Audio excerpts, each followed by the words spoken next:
Hi, Mike. How are you? How are you, Dan? Great, great. Tell us where you are today. So I am back now, and we flew home to Baltimore, and in the spirit of the holidays and my commitment to promote water safety, my foundation and Crave, we're presenting $20,000 to the Boys and Girls Club of Harford County to expand the IM programs at the clubs here. So, for me, I've been working with the Boys and Girls Club of Harford County, since early 2000, maybe like 2001. So for me, it's always good to come back here, but also it's great to be home too. How important are the Ravens to you? After last week, that was a tough one. I thought we had it when it was 23-20, and then, Tom's just so tough. Tom's a great quarterback. Those guys always seem to get it done, and obviously now our backs are against the wall, and we got to win out basically to get to the playoffs. Did you ever play football? No, I don't think I'd be very coordinated on the football field, to be honest. Wait. So you have to be coordinated to swim. That coordination doesn't translate to other sports? Yeah, but I'm submerged in water, so it's a little different. I don't run very often, and if I do, I sometimes feel like I'm going to fall, or I just don't feel completely comfortable on land. So for me, it would probably be very challenging to play football. I just saw where you tweeted out a picture of Craig Sager. When did you meet Craig? I've known Craig for probably about 10 years. I was talking about this earlier. I've lost two people that I've been able to get to know in the last 3 days, and with Alan Thicke and Craig Sager, and it truly is. Life is so crazy, and you never would. You have no idea what's going to happen tomorrow, and for us, losing two people like that in this world, especially Craig in the sports world, is a huge loss, and how much passion he showed on the sidelines, and obviously none of us are ever going to forget his amazing jackets he had on every day. But just somebody that was so big in sports and will terribly be missed. But when you look at sports growing up, what's the sports memory you have of your favorite team? Like, did anybody break your heart, make you cry when you were little with sports teams? If you say break your heart, and then I guess I have two. I guess for me, I watched Jordan growing up. As a child, just watching him every day, go out there and get the job done, no matter if he was sick or not. And I thought that was something that was, for me, was inspirational to watch as a kid. I also have a bad sports memory from I was getting autographs from Orioles, and a bunch of them snubbed me. And I was kind of bummed about that. How old? So I must have been 7 years old. There's one pitcher in particular I'll never forget. I know exactly his name, but I probably won't say it. He played for the Orioles in the late 90s, and I wanted his autograph so bad, and he snubbed me. And that stuck with me my whole life. Mike Mussina? No, I got his. Oh, okay. All right. Now you got us guessing here, Mike. I don't even know. Do you remember the name Bob Malacky? Yeah. Yeah, it was Bob. Wait, why would he didn't do enough to snub you? Right? I don't know. I definitely got Mussina's, though. Mussina was one I had. We were also... I just saw, I was going through some stuff the other day in storage, and I ran through, like, an old baseball where I had like, Mussina, Hoyles, Ben McDonald. Who else is on there? Roberto Alomar, David Segui, some of the old Orioles from back in the day. It was pretty cool to go down memory lane. Yeah, you guys, I remember Ben McDonald. I think he came up when he was 19, and he was just bringing heat. And he big tall righty. Yeah, he was like 6'8". Yeah, out of LSU, I think. And he just never lived up to what everybody thought he was going to be. Yeah, it was wild. But baseball was also, it was so fun for me watching Cal and watching him break the single game record, or the continuous record streak. That was insane. I remember sitting at that game down the third baseline. Oh, Great nice. memories of being. He's Michael Phelps. He's got a whole lot of gold medals. He's got 28 medals in all, joining us, Dan Patrick Show. Have you ever loaned out one of your medals to a friend? Not a shot. No way.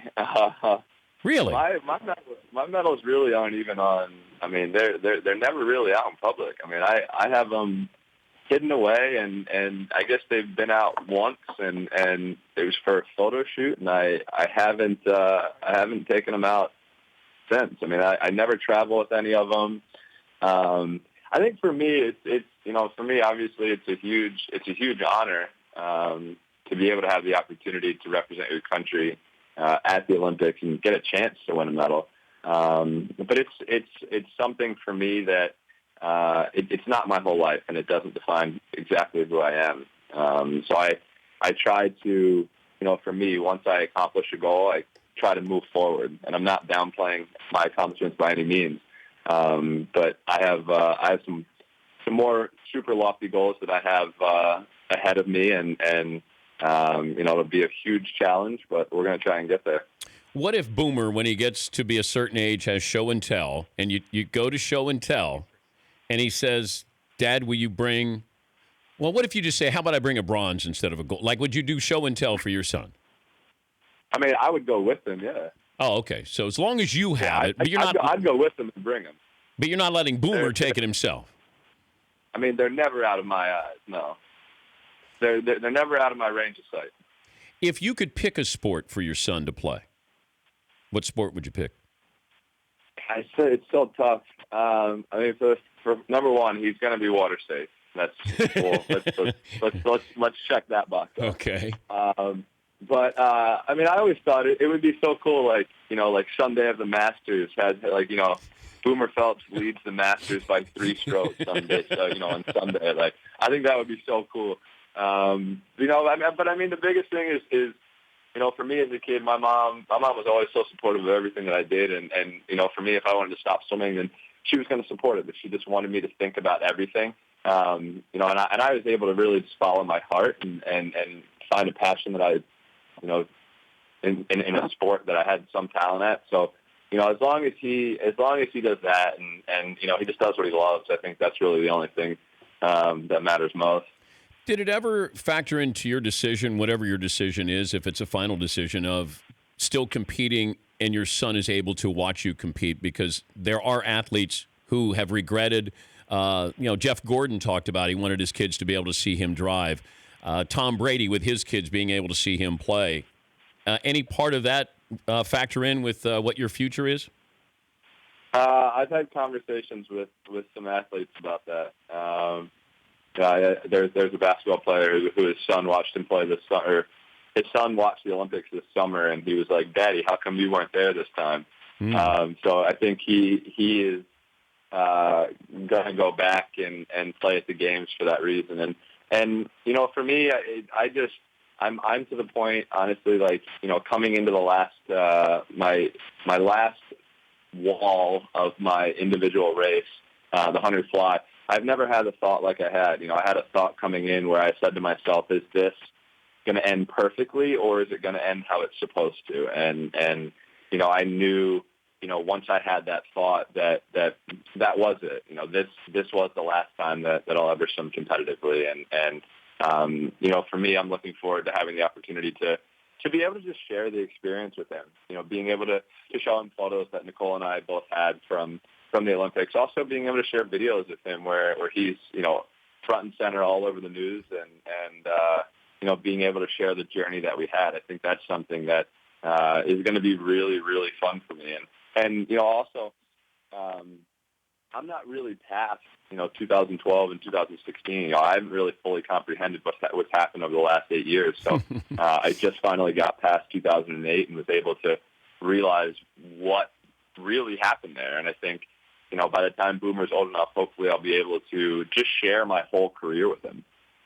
Was LeBron the basketball player who realized that maybe he should go back and play in the Olympics so his kids can see him? No, it wasn't Bron. Oh, okay. No. Okay. All right. Just want to. Now, we have an Olympic bet here with my guys here. Paulie, do you want to explain the Olympic bet that? Yeah. Michael in the 2012 Olympics, after he retired and said he wouldn't race again, we talked on the show, and I thought he'd be back again. Yes. I'm willing to guarantee that Michael races at least one race in the following Olympics, and I would put up this: if 2020, Michael, okay. if you don't race in the next Olympics, I will dress as you for the show the day after the Olympics as your work gear. Which, believe me, Mike, I'm not in shape. Wait, so you got to wear my exact size suit and everything? Yeah. Whatever you wear, I wear, big guy.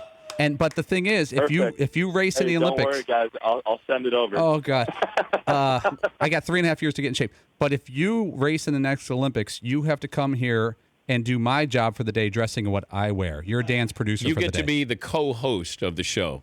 Is that really a win? Yeah. Is that a win for Michael though, Paulie? I mean, He's got to suffer a little bit. A day with us, yeah, wings and beer. That's okay. So you have to shave your chest. You got to wax your chest, and you have to wear the Speedo, right? You have to do that. Yeah. Okay. You got to wear MP, not Speedo, MP. Oh, okay. Yeah, but we like the Speedo better, Mike. Oh, yeah. I mean, I'll get him a very colorful brief. Yeah, I like that.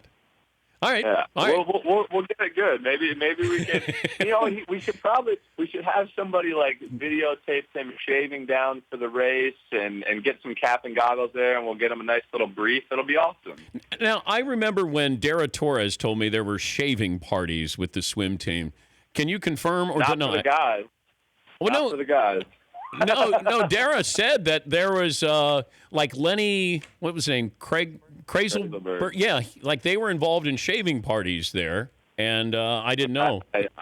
I don't know anything about those. Well, you've got a child now. You, of course, would never be involved in something like that. How dare me say that? Of course not. Yeah, Dan. of course not. Congratulations with everything, the Michael Phelps Foundation, everything that you're doing as well in the off season, and I'm going to guess I'll see you at the 2020 games. I won't see you in the pool, but I think I'll see you at the games. Is that a fair assessment? I'm sure I'll see you before then, but I hope to see you at the games, and maybe we'll be commentating, doing some stuff together. I like that. Michael, thanks for joining us. Thanks, Dan. The Dan Patrick Show, weekday mornings on Audience.